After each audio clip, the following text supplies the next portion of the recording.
My wife is 35 years old and I am 38. We have 2 children. One is 8 years old and the other is 5 years old. This is our first marriage, and to the best of my knowledge, neither of us has ever been unfaithful in any previous relationship. My wife works the night shift at the hospital from 7 p.m. to 7 a.m. as a charge nurse overseeing other nurses. On September 6th, I received an unexpected text message that contained troubling information. The message claimed that my wife was involved in an affair with one of her subordinates, a male nurse. It provided specific details about my wife and this male nurse, how they would disappear into an empty room and lock themselves inside for extended periods. Naturally, I was extremely shocked by this revelation.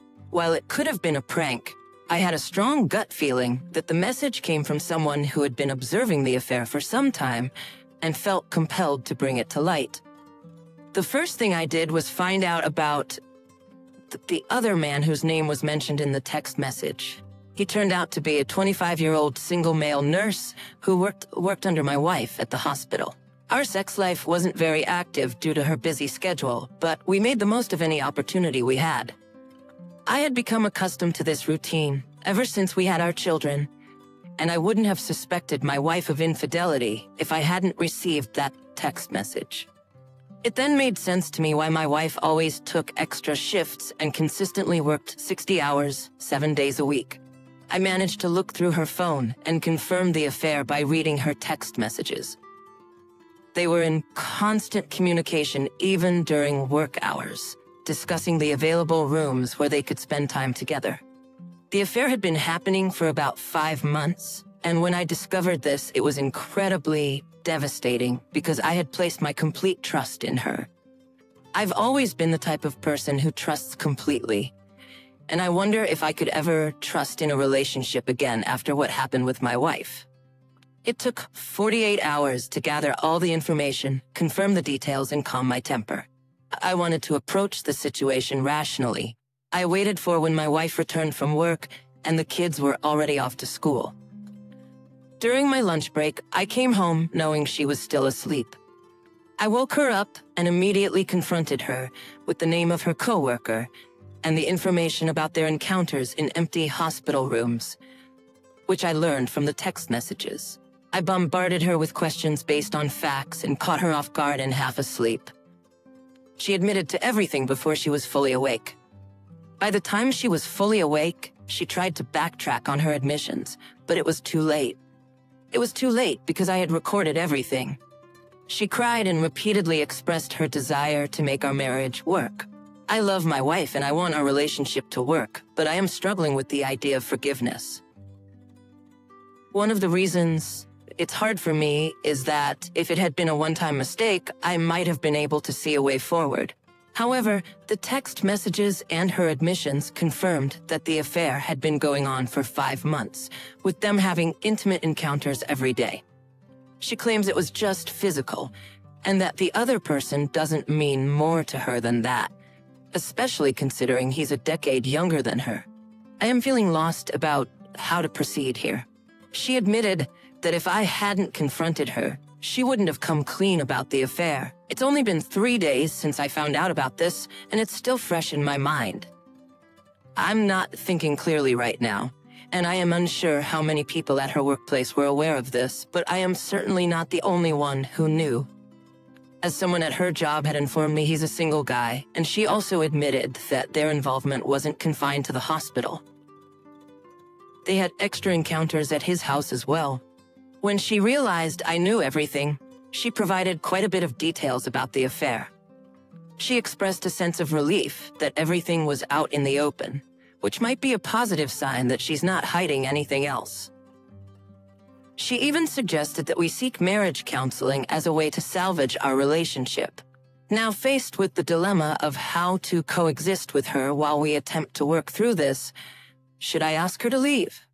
Should I leave myself? If it weren't for the kids, I might consider parting ways, but their presence complicates the situation. I spent last night at a hotel, leaving her to take care of the kids. However, she works a 12-hour shift at the hospital and is scheduled to work for 7 consecutive days during the holidays, which means I will need to be home with the children. If I ask her to leave, I know my mind will be filled with many conflicting thoughts and emotions. I have gathered all the evidence from her text messages and even recorded her confession. Initially, she wanted us to keep this matter just between us until we figured out how to move forward. However, I decided to share the situation with both of our parents. This has left her extremely angry, accusing me of being childish and not considering the well-being of our children, always having to be the responsible one in our relationship. Update: after a heated argument last night, I spent the night in a hotel to clear my head about the whole situation. I called her today, and it seems her attitude has shifted. I asked her to be honest about whether she genuinely wants to work on our marriage. Her response was, "I don't think we can recover from this. I am not in love with you anymore." I pressed further, asking if it was just a physical affair with him, and she admitted that there were indeed emotions involved. In my mind, this signaled that she truly wasn't committed to working things out, so I told her she could find her own apartment and we would separate. I am not a vengeful person. She has made her decision, and that's something she will have to live with. Someday, she might regret it, but I will move forward with my life. It seemed I may have jumped the gun with my earlier update and misunderstood some things during our phone conversation. Tonight, we sat down for a productive hour-long conversation about everything. I am not saying I have forgiven her or ever will. I am uncertain at this point. After talking it over, we both concluded that a separation is the best step for now. She plans to move out tomorrow and find an apartment. We have also agreed to share custody of our kids and manage our finances together, since we both earn equal amounts. I emphasize that we both need to focus on ourselves and be good parents for our children. I am not even considering the idea of reconciliation for now. It's too early. I may seem unsure, but I am not ready to settle for divorce either. I want to thank everyone for their kind words and advice. I am not sure what I'm prepared for yet. If you ask me today, I might say I wouldn't take her back. However, in 6, 9, or 12 months from now, I can't predict how I will feel. I do know for sure that the other man is single. Honestly, at this point, I am not dwelling on thoughts about her, the other man, or the possibility of reconciliation or divorce. My primary focus is on reconnecting with myself before making any further decisions. Reader comment. It might sound strange, but a difficult situation like an affair has the power to strip away the deceit in a relationship and enable people to have genuine, honest conversations with each other. Regardless of the path you and your wayward wife choose, try to maintain a level of honesty in your communication. That's exactly how it felt. It was like the first truly open and positive conversation we have had in months. I realize it may sound strange, but it truly improved my emotional state. My hope is that at the end of all this, we can at least emerge as friends for the sake of our children. I am truly taking to heart the advice and thoughts of others here. I am not under any illusions that this separation will magically fix everything or change our situation. I realize that there is a high likelihood, around 85%, that this may still lead to divorce. During this time apart, I am committed to working on improving myself. My mental and emotional well-being is my priority. Whatever she chooses to do is her decision, and I respect that. I am not going into this with the expectation of reconciliation, but I am open to seeing where it leads for both of us. Right now, I am not ready to consider reconciliation, even if she wants it. My plan is to live my life independently. In the end, we will likely come to realize one of two things. We are either better together or apart. I have taken the step of contacting my lawyer to gain some peace of mind. He advised me that the separation agreement we have reached sounds reasonable. However, he suggested that I maintain a journal and keep track of all financial matters, any changes in our kids' schedule, and so on.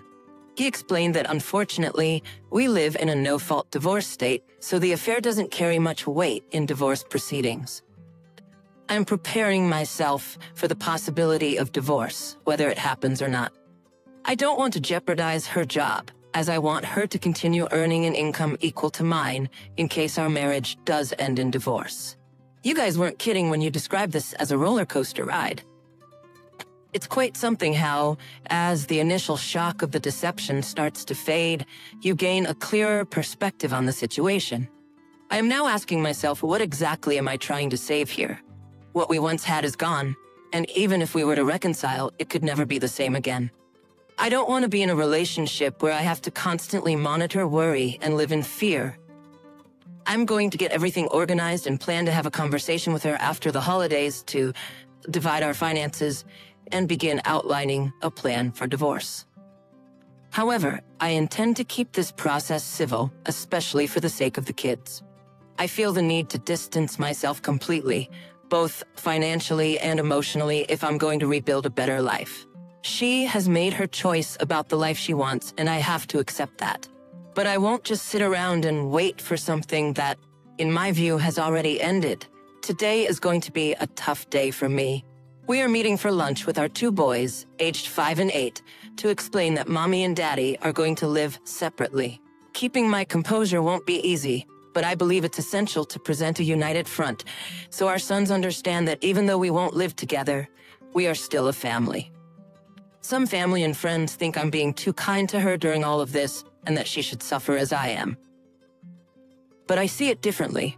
She made her choices, and she will have to deal with the consequences. Letting anger and revenge guide my actions won't change anything, and it will only lead to a more difficult divorce. I firmly believe her suffering will come when she eventually sees the reality of what she destroyed. Believe me, there is absolutely no consideration for her well-being in my actions. Reconciliation for me. The conversation with the kids went quite well. I am trying to make things as easy as possible for them at this point. I no longer trust her as my wife, but I do believe in the love she has for our children, and I will continue to do so until she proves otherwise. I am genuinely done with the relationship, and she is not causing embarrassment to me or any family at this stage, only to herself. I am honest about why we are separated now. She made her choices, and she must face the consequences. We have already divided our finances and have separate bank accounts. We sat down and worked out all the expenses related to the kids' schooling, activities, and our credit cards, splitting charges equally. We will file for divorce after Christmas, not because I am holding on, but because I am swamped with work, kids, and family this month. I am saddened that something I once believed was so good has come to an end. As I told her in our last conversation, I hope you find the happiness you have been seeking, and in the end, I hope it's worth everything you have lost. I'm not angry. I am just profoundly disappointed at this point. I recognize that I am still young, have a great job, and I am a good father, and I will move forward from this. I don't let myself get overwhelmed by emotions because feeling sorry for myself won't change a thing. When I have my boys, I will be there for them, and when I don't, I will live my life to the fullest. Ultimately, as long as I wake up to see the sunrise, I know I will be okay. Read a comment. You have a strong and healthy mindset, but be ready for unexpected emotions, especially moments of anger. You have a challenging journey ahead, and we will be here to support you. Don't hesitate to check in with us often. I recommend individual counseling, and I suggest doing some nice things for yourself, like getting a weekly massage, buying new clothes, taking up a hobby like kickboxing, or enrolling in a night class. Anything that's just for you. Original poster, I have actually scheduled an appointment for individual counseling this Thursday. I thought it wouldn't hurt to talk to someone about it. I have always been a fitness enthusiast, so I have been dedicating a lot of my free time to that and transforming the house into my home instead of our home. Additionally, I am considering taking up cooking classes for the times when I don't have the kids. I have always enjoyed cooking, and I believe it will be a useful skill when I am ready to date again. Thank you for staying until the end of this video. Please support the channel by liking and subscribing. Let's get some reactions in the comment section. Thank you and have a wonderful day.